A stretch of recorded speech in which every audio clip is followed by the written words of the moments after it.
Hi friends. आज हमारे पास एक केस आया हुआ है तो सोचा मैंने कि आपके साथ शेयर कर लेता हूँ। ये बहुत ही हॉट टॉपिक है। जैसे कि आप देख रहे हो कि एक वॉच है हमारे पास और ये रिकवरी मोड पे स्टक है। कस्टमर ने क्या किया था कि वॉच का अपडेट आया तो वो अपडेट करने गया अपने फ़ोन के थ्रू ही अपडेट होती है नॉर्मली। तो जब वो अपडेट करने गया तो पता नहीं कुछ चार्जिंग लो होने की वजह से या कुछ की वजह से बीच में ही अपडेशन रुक गया और जो वॉच है वो रिकवरी मोड में स्टक हो गया। तो इसको मैंने टूल से कनेक्ट किया है और आप देख सकते हो कि मैं इसको 3U टूल से इसकी फ़ाइल सिलेक्ट करके और इसको फ्लैश कर रहा हूँ।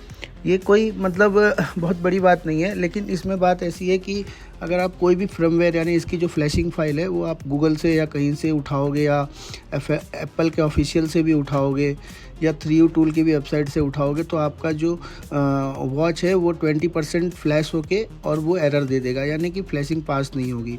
इसका रीज़न ये है कि जो इसका हार्डवेयर वर्जन आता है ना वो मैच नहीं होता है और वो सारी फाइलें जो हैं वो पहले की हैं। अब नया अपडेट में कोई भी फ्लैशिंग फ़ाइल जो है वो अवेलेबल नहीं है।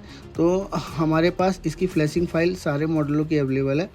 अगर आपको चाहिए रहेगी तो आप कमेंट कीजिए, आपको फ़ाइल का लिंक देंगे। बट आपको उसके लिए टूल ख़रीदना पड़ेगा जो हम JC कंपनी का D-Dock यूज़ कर रहे हैं और बहुत ही स्टेबल टूल है, एक बार रखने से ही कनेक्ट हो जाता है। और दूसरी बात क्या है कि जैसे बहुत सारे हमारे ग्लास चेंज करने वाले भाई हैं तो वो ग्लास चेंज करने के टाइम में इसका NFC डैमेज कर देते हैं। NFC करके एक अंदर कनेक्टर होता है जो डिस्प्ले के ऊपर होता है, तो वो कनेक्टर अगर डैमेज हो जाता है तो एप्पल वॉच जो है वो एप्पल का लोगो आएगा और वो रिस्टार्ट होगी बार बार और फ्लैश भी नहीं होगी। तो उसके लिए हमें उसका पहले NFC रिपेयर करना पड़ता है, उसके बाद फिर उसका OS होता है। तो ये 2-3 चीज़ें हैं जो OS से रिलेटेड है, तो खाली वही बताने के लिए आज हम आए हुए हैं। और बाकी बातें आपसे बहुत सारी करनी है मुझे, लेकिन वो कभी और करेंगे, है ना।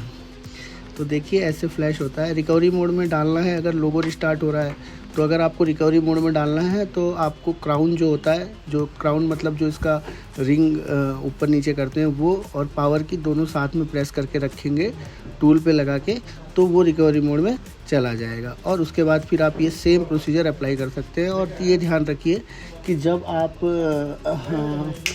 फ्लैश करते हो तो चार्जर लगा के रखें। जब भी आप फ्लैश करें तो उसको चार्जर लगा के रखें, बिना चार्जर के मत करें। देख सकते हो आप पूरी डिटेल आ गई 3U टूल में और हमने इसको फ्लैश कर दिया है। अब इसका सेटअप करेंगे और ये कंट्री सिलेक्ट करने के बाद ये सीधा लैंग्वेज और रिलीजन ले लेगा ऑटोमेटिक और उसके बाद फिर पेयर हो जाएगा।